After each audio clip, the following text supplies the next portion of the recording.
Kisah Sophie adalah salah satu mahakarya yang ditulis oleh penulis senior internasional asal Norwegia yang bernama Jostein Gaarder. Merupakan sebuah novel tentang sejarah filsafat yang telah diterjemahkan lebih dari 60 bahasa di seluruh dunia dan ludes terjual lebih dari 40 juta eksemplar dalam waktu singkat di berbagai negara. Jostein Gaarder sendiri adalah seorang intelek sekaligus penulis novel, cerita pendek, dan buku anak-anak. Menggunakan metafiksi pada karya-karyanya dan membangun cerita dalam cerita adalah ciri khas Gaarder dalam menulis.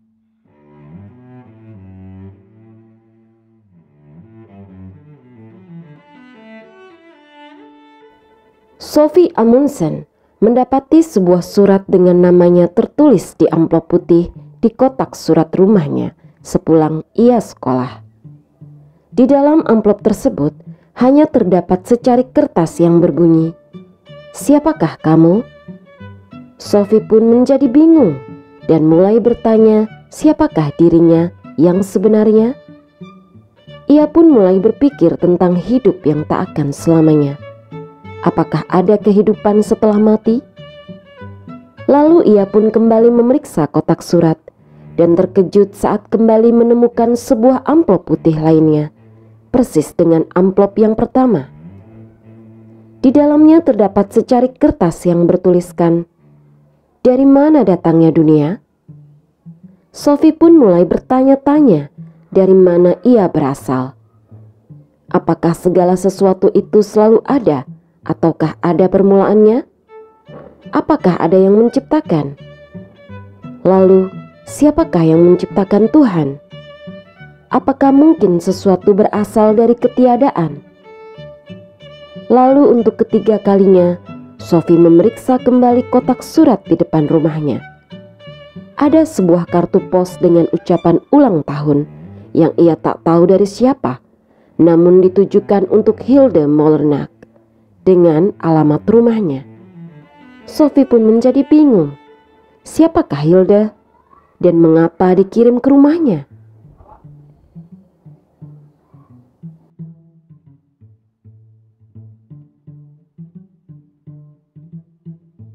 Sepulang sekolah, seperti biasa, Sofie mengecek kotak surat. Kali ini ia merasa sangat tidak sabar menanti surat dari penulis tanpa nama tersebut. Ia pun menemukan sebuah amplop besar bertuliskan namanya dan di belakangnya tertulis, "Pelajaran filsafat, hati-hati." Sofie pun mulai membaca surat itu. Pengirim surat misterius yang mengirim surat itu mengajarkan padanya banyak hal tentang pelajaran filsafat dan bagaimana menjadi seorang filosof. Rasa ingin tahu adalah kunci untuk menjadi seorang filosof. Dan rasa ingin tahu hanya ada pada anak-anak, karena orang dewasa telah melihat dunia secara biasa.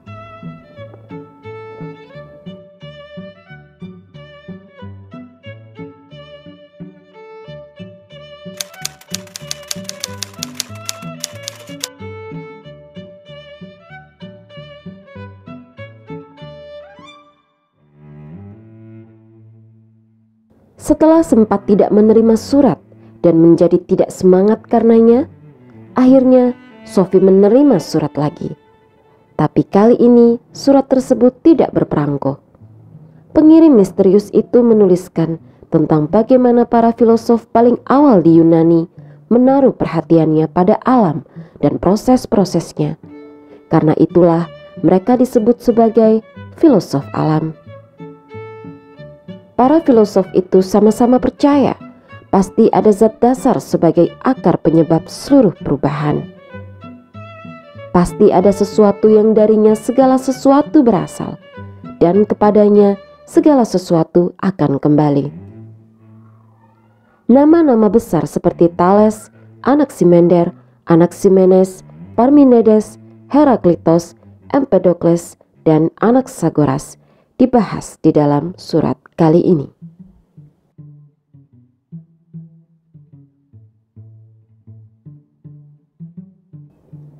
Hari berikutnya, Sophie menemukan kembali surat dengan amplop putih di kotak suratnya. Ia pun mulai memperhatikan pola waktu pengiriman surat itu, di mana saat pagi ia akan mendapatkan sebuah amplop putih dan sore ia akan mendapatkan sebuah amplop coklat besar. Ia pun berencana bersembunyi untuk mengetahui siapa yang meletakkan surat-surat itu di kotak suratnya. Ia pun segera membuka surat tersebut. Ada sebuah pertanyaan di dalamnya yang berbunyi, "Mengapa Lego merupakan mainan paling cerdik di dunia?" Sophie pun mulai memikirkan apakah kaitan filsafat dengan Lego. Pada surat tersebut, pengirim misterius itu mengajarkan pada Sophie tentang Demokritus sebagai filosof alam paling akhir dan ajaran-ajaran filsafatnya.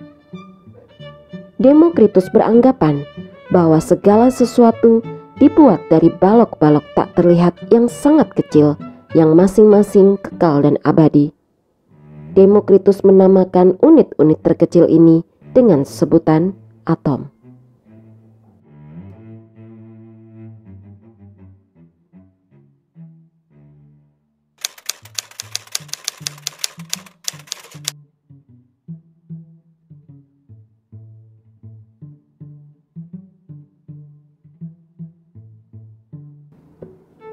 Kali ini, Sophie benar-benar terkejut karena surat dengan amplop putih tanpa cap pos tidak datang dari kotak surat, melainkan secara tiba-tiba ditemukannya di tempat persembunyiannya saat ia membaca. Ia pun menjadi bingung, bagaimana pengirim misterius itu tahu sarang persembunyiannya. Lalu ia pun membuka surat tersebut. Tertulis bahwa pengirim surat misterius itu tidak bisa lagi sering-sering mengirim surat. Kalaupun mengirim, utusan kecilnya akan meletakkan surat tersebut di sarang persembunyiannya. Dan apabila Sophie ingin menghubunginya, Sophie diminta untuk meletakkan sebuah amplop merah jambu dengan sepotong kue atau segumpal gula di dalamnya, yang nantinya akan diambil oleh utusan kecil untuk lalu dikirimkan pada pengirim misterius itu. Tertulis di akhir surat, dari Alberto Knox. Sophie pun mulai berpikir, pasti nama ini ada kaitannya dengan Hilde Molnak, di mana seseorang yang diyakini Sophie sebagai ayah Hilde sempat salah mengirimkan kartu ucapan ulang tahun untuk Hilde ke alamatnya. Tertulis di belakang surat, adakah sesuatu yang disebut kesopanan alamiah? Orang yang paling bijaksana adalah yang mengetahui bahwa ia tidak tahu. Pengetahuan sejati berasal dari dalam. Barang siapa mengetahui yang benar akan bertindak benar. Itulah sedikit tentang ajaran-ajaran filsafat Socrates.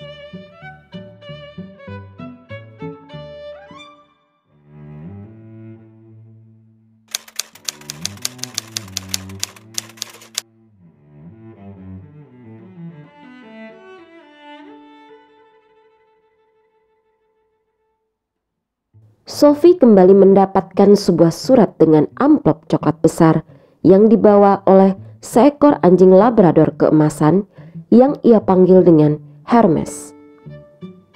Anjing itu pun menjatuhkan surat di pangkuan Sophie yang sedang duduk berpikir di sarang persembunyiannya, lalu kembali menerobos pagar tanaman keluar taman dan berlari ke tepi hutan.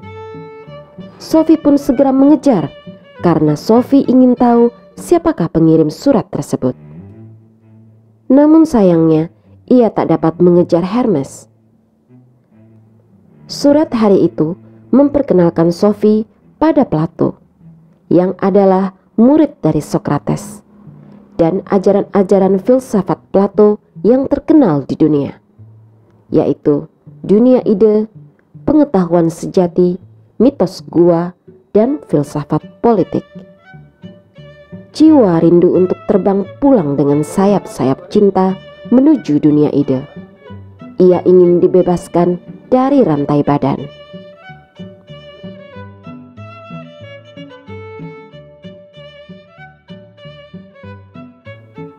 Karena rasa penasarannya, Sophie masuk ke dalam hutan dan melihat sebuah danau kecil di balik pepohonan cemara.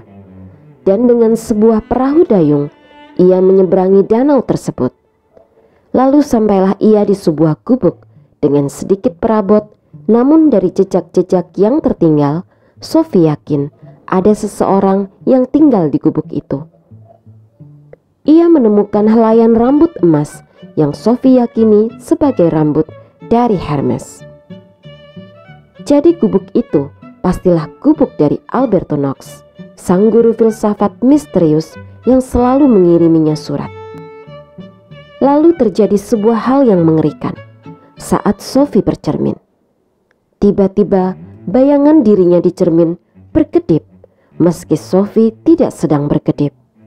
Sophie pun berlari keluar saat mendengar suara anjing menyalak di kejauhan yang diduganya adalah Hermes. Saat hendak keluar, ia menemukan sebuah foto yang bertuliskan nama Hilde Molenaar dan ia menemukan sebuah amplop putih bertuliskan nama Sophie. Segera ia mengambil amplop tersebut dan mengakhiri penyelidikannya hari itu.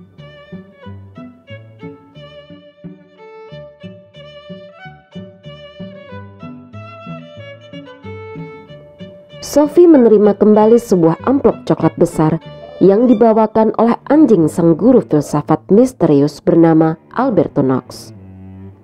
Rupanya Alberto tidak marah pada Sophie, meski Sophie menyelidiki keberadaannya di gubuk seberang danau. Namun, Alberto mengatakan dalam suratnya bahwa ia terpaksa pindah sekarang. Sophie pun tak mengerti mengapa Alberto harus pindah. Apakah karena Alberto takut bertemu dengannya? Selanjutnya isi surat tersebut berisi tentang ajaran-ajaran filsafat dari murid Plato yang bernama Aristoteles. Meski merupakan murid dari Plato, ada banyak sekali perbedaan-perbedaan ajaran di antara keduanya. Salah satunya mengenai dunia ide yang dikemukakan Plato. Aristoteles mengemukakan bahwa tidak ada sesuatu pun di dalam kesadaran yang belum pernah dialami oleh indera. Plato sebelumnya mengatakan bahwa tidak ada sesuatu pun di dunia alam ini yang sebelumnya tidak ada dulu di dunia ide. Aristoteles berpendapat bahwa dengan begitu Plato menggandakan jumlah benda-benda. Aristoteles ingin melakukan pembersihan besar-besaran dalam kamar alam. Dia ingin membuktikan bahwa segala sesuatu di alam termasuk dalam kategori dan subkategori yang berbeda-beda. Namun, Sophie menjadi jengkel saat ia membaca tentang pandangan Aristoteles terhadap kaum wanita sebagai pria yang belum lengkap.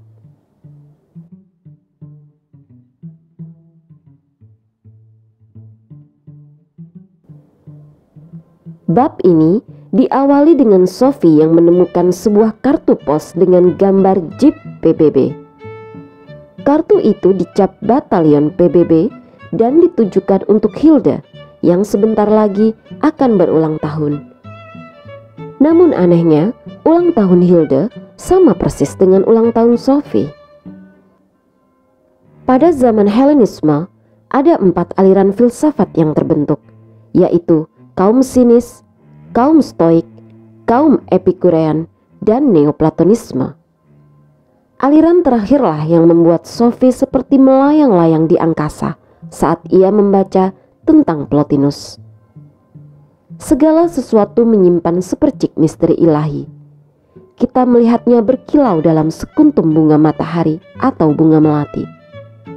Kita semakin merasakan misteri yang tak terselami ini pada seekor kupu-kupu yang terbang dari satu dahan ke dahan lain, atau pada seekor ikan mas yang berenang dalam sebuah mangkuk.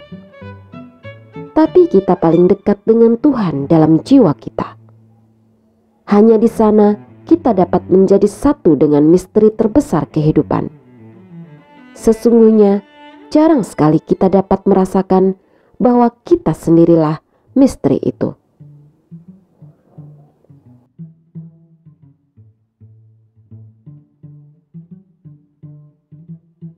Beberapa hari, Sophie tak mendapatkan surat-surat berisi pelajaran filsafat untuknya.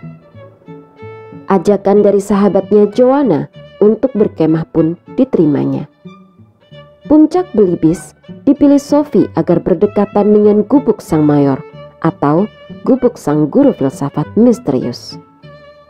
Mungkin ia bisa melanjutkan penyelidikannya bersama Joanna karena ia merasa takut kali ini datang ke gubuk itu sendirian. Sophie dan Joanna pun masuk ke dalam gubuk itu setelah susah payah mencari kunci untuk membuka pintunya. Kali ini gubuk itu seperti sudah ditelantarkan oleh penghuninya.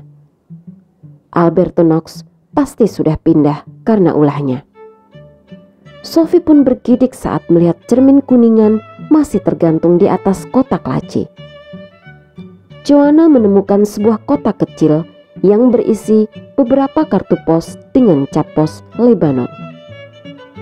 Semuanya ditujukan untuk Hilda dan ditulis oleh ayah sang gadis itu. Yang membuat Sophie dan Joanna terkejut sekaligus bergidik ngeri adalah kartu pos yang terakhir berisi tentang Sophie dan Joanna, dan kartu tersebut dicap pada tanggal hari ini. Jadi, bagaimana bisa penulis kartu pos misterius itu mengetahui bahwa Sophie dan Joanna akan mampir ke gubuk pada hari ini?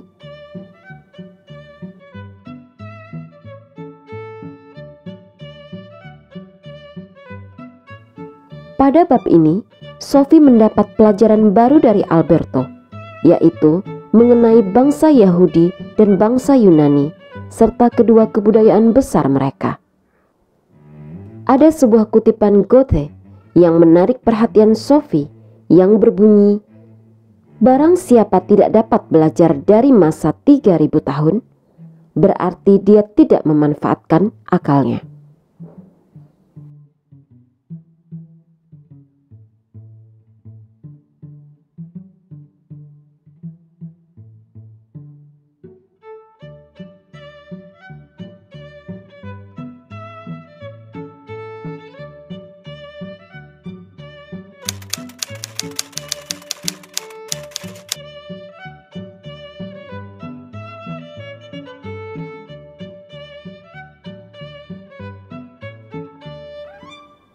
Pada bab-bab sebelumnya, diceritakan bahwa Sophie telah bertemu dengan Alberto Knox, sang guru filsafat misterius yang selalu mengiriminya surat-surat.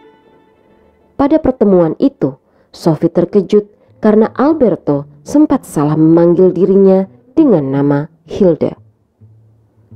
Pada bab-bab sebelumnya juga, kita telah membahas Plato dan Aristoteles sebagai pembangun sistem di zaman Yunani kuno. Lalu abad pertengahan kita mempunyai Thomas Aquinas yang berusaha membangun jembatan antara filsafat Aristoteles dan teologi Kristen.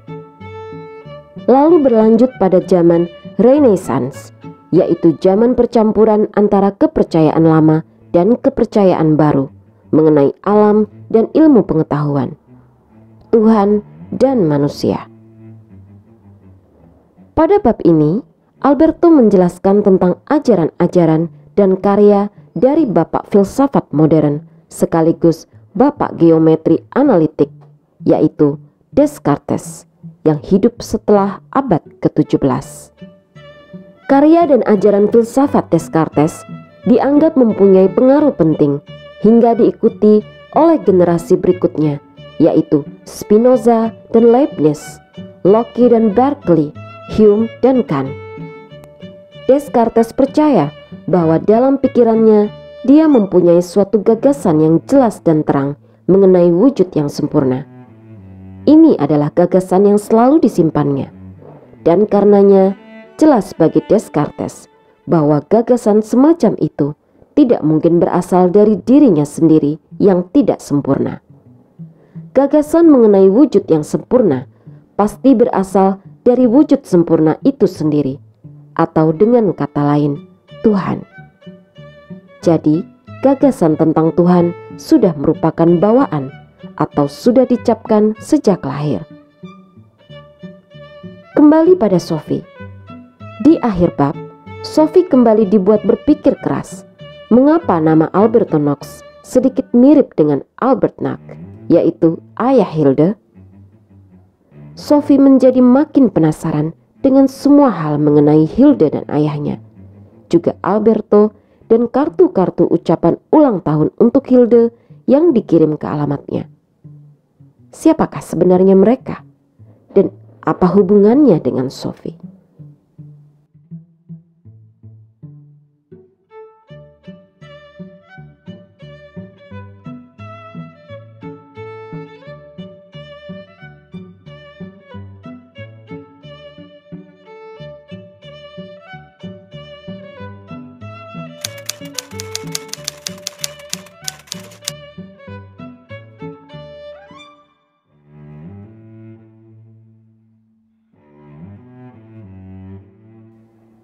Bab ini dimulai dengan Alberto dan Sophie yang sedang berdiri di jendela, melihat sebuah pesawat terbang kecil dengan panji-panji panjang bertuliskan "Selamat ulang tahun" melambai-lambai di belakangnya. Pada saat yang sama, awan gelap mulai menyelimuti kota. Berkeley adalah seorang filosof yang menyangkal keberadaan dunia material di luar pikiran manusia. Ada atau tiada bukanlah satu-satunya pertanyaan. Pertanyaan lainnya adalah, siapakah kita ini? Apakah kita benar-benar manusia yang terdiri dari daging dan darah? Apakah dunia kita terdiri dari benda-benda nyata? Atau apakah kita dikelilingi oleh pikiran?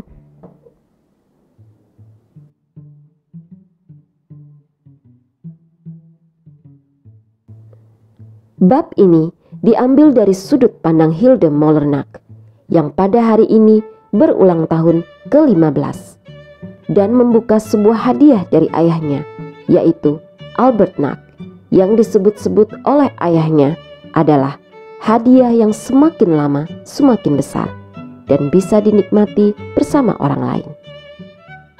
Hadiah tersebut adalah sebuah map yang dipenuhi dengan halaman-halaman ketikan yang berasal dari mesin ketik ayahnya yang dibawanya dari Lebanon. Ya, itu adalah sebuah buku dengan judul Dunia Sophie. Hilde pun membaca bab per bab dari buku yang ditulis oleh ayahnya itu. Hilde merasa terheran-heran bagaimana bisa ayahnya mengirimkan kartu pos yang sebenarnya untuknya kepada Sophie selama ini. Apakah Sophie benar-benar nyata? Dan apakah ayahnya akan mempertemukan dirinya dengan Sophie sebentar lagi? Hilde tahu bahwa Sophie pastilah lebih dari sekedar kertas dan tinta.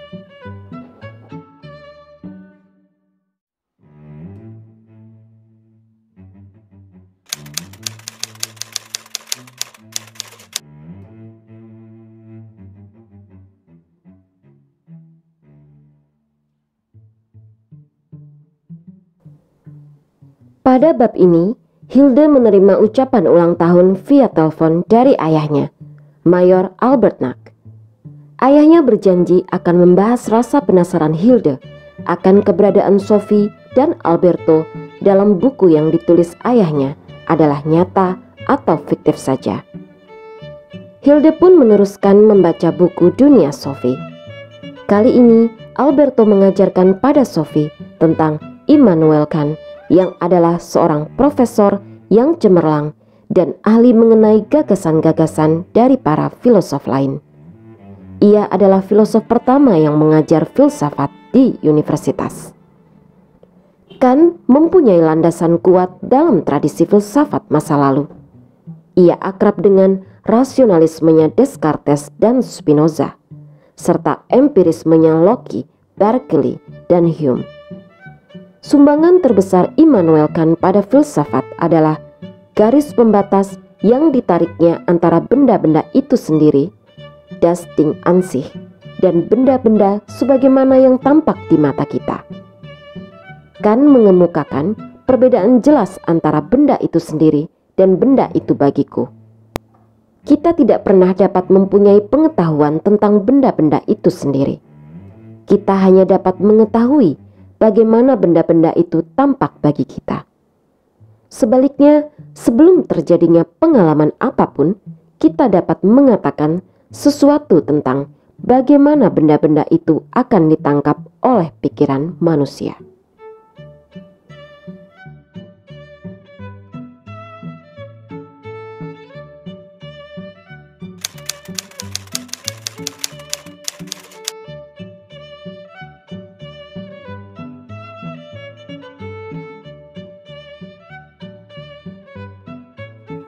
Hegel adalah anak sah romantisisme. Hegel adalah seorang profesor di Jena, di Heidelberg sebagai pusat romantisisme nasional, dan di Berlin sebagai pusat spiritual Eropa pada tahun 1818. Salah satu filsafat Hegel adalah logika dinamis, yaitu suatu realitas ditandai dengan adanya kebalikan. Suatu gambaran tentang realitas, karenanya juga dipenuhi dengan kebalikan-kebalikannya. Konsep ada tidak akan lepas dari konsep tiada. Manusia tidak dapat merenungkan keberadaannya tanpa menyadari bahwa manusia tidak akan selalu ada. Ketegangan antara ada dan tiada menjadi cair dalam konsep menjadi.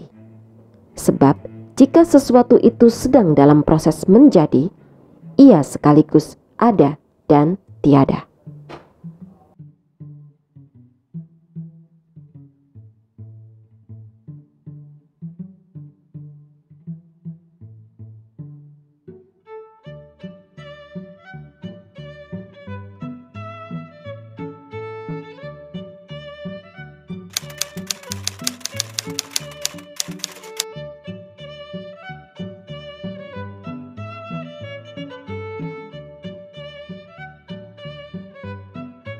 Sigmund Freud adalah seorang filosof kebudayaan, dokter, ahli neurologi, dan ahli psychoanalysis.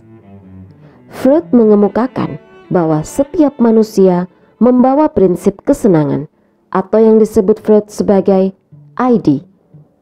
Prinsip kesenangan inilah yang lambat laut kita belajar untuk mengaturnya dalam kaitan dengan prinsip realitas.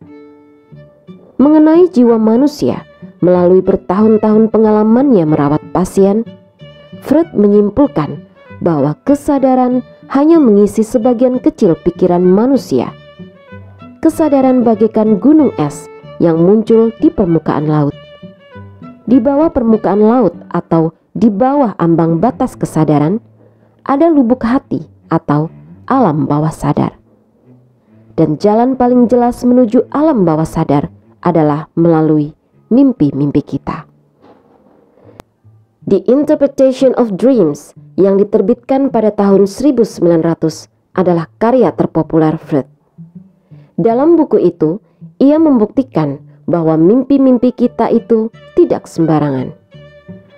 Alam bawah sadar kita berusaha untuk menjalin hubungan dengan kesadaran kita melalui mimpi.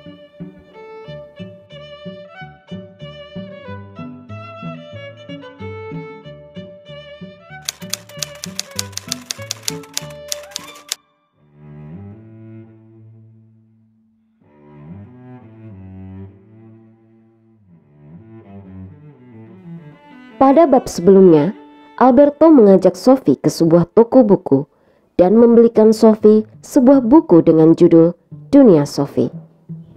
Pada bab ini, Sophie merayakan ulang tahunnya yang ke-15 dengan mengadakan sebuah pesta taman dan mengundang beberapa teman sekelas Sophie, termasuk Joanna dan orang tua Joanna, dan tentu saja tamu spesialnya, sang guru filsafat Alberto Knox.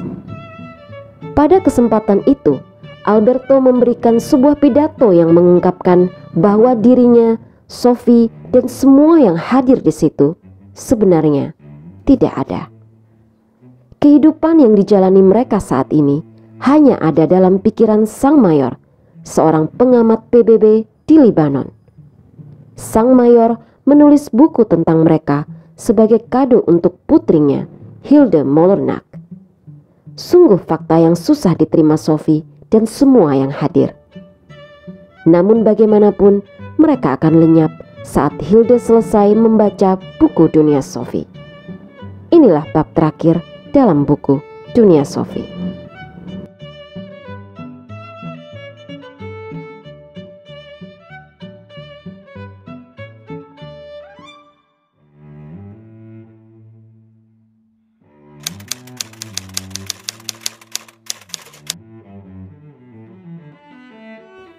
Kesimpulan resensi kali ini, Dunia Sophie adalah sebuah novel yang sangat bermutu dan penuh dengan teka-teki. Sejarah filsafat yang ditulis dalam novel ini pun sangat runut, lugas, dan tidak berbelit-belit, sehingga akan banyak membantu kalian yang ingin belajar filsafat dengan cepat. Jadi, buku ini wajib ada di deretan buku-buku filsafat kalian. Sekian resensi dari saya. Semoga bermanfaat. See you on the next episode.